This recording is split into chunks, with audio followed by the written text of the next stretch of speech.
মধ্যপ্রাচ্যের আকাশে দেখা দিয়েছে আবারও যুদ্ধের ঘনঘটা। ইরান যদি তাদের পরমাণু কর্মসূচি পুনরায় শুরু করার দুঃসাহস দেখায়, তবে দেশটিতে আবারও বড় ধরনের সামরিক হামলা চালানো হবে বলে চূড়ান্ত সতর্কবার্তা দিয়েছেন মার্কিন প্রেসিডেন্ট ডোনাল্ড ট্রাম্প।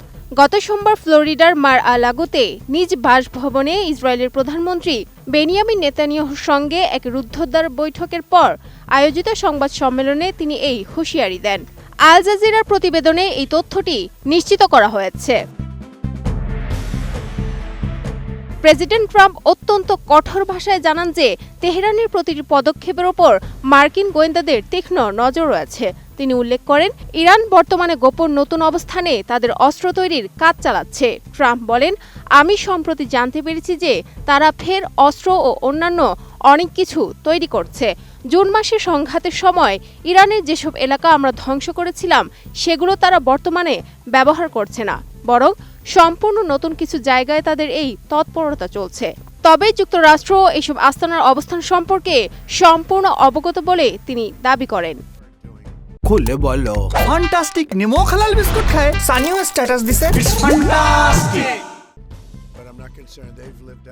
মার্কিন প্রেসিডেন্ট এই সামরিক অভিযানে B-2 কৌশলগত ভারী বোমারু বিমান ব্যবহারের ইঙ্গিত দিয়ে বলেন, আমরা জানি ঠিক কোন কোন জায়গায় তারা যাচ্ছে এবং কি করছে।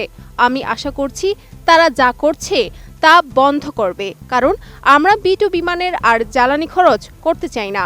তেহরান যদি এই সতর্কবার্তাকে তুচ্ছ জ্ঞান করে, তবে বড় ধরনের আক্রমণ ছাড়া ওয়াশিংটনের সামনে আর কোনো বিকল্প থাকবে না বলে তিনি স্পষ্ট জানিয়ে দেন। এমনকি এই অভিযানের সময়কাল উল্লেখ করে ট্রাম্প বলেন, ইরানে হামলা চালিয়ে ফিরে আসতে মার্কিন বাহিনীর মাত্র ৩৭ ঘন্টা সময় লাগবে। তিনি পুনরায় জোর দিয়ে বলেন যে B-2 বিমানের জ্বালানি অপচয় করার কোনো ইচ্ছা তার নেই। এই চরম উত্তেজনার প্রেক্ষাপটটি তৈরি হয়েছিল গত জুন মাসে। ইরান পরমাণু অস্ত্র তৈরির খুব কাছাকাছি পৌঁছে গেছে এমন অভিযোগ তুলে ১২ জুন প্রথম দেশটিতে বিমান হামলা চালায় ইসরায়েল। এর ঠিক এক সপ্তাহ পর সেই অভিযানে যোগ দেয় যুক্তরাষ্ট্র। সেই যৌথ অভিযানে ইরানের পরমাণু প্রকল্পের ব্যাপক ক্ষয়ক্ষতি হওয়ার পাশাপাশি সাময়িকভাবেও তারা বড় ধাক্কা খায়। অভিযানে ইরানের সেনাপ্রধান মোহাম্মদ বাঘেরি সহ বেশ কয়েকজন উচ্চপদস্থ সামরিক কর্মকর্তা এবং অন্তত ১০ জন পরমাণু বিজ্ঞানী নিহত হন। মার্কিন প্রেসিডেন্ট ট্রাম্পের এই নতুন হুঁশিয়ারি এবং প্রধানমন্ত্রী নেতানিয়াহুর সঙ্গে তার এই বৈঠক ইরান ইস্যুতে ওয়াশিংটন ও তেল আবিবের কঠোর অবস্থানেরই বহিঃপ্রকাশ বলে মনে করছেন বিশেষজ্ঞরা।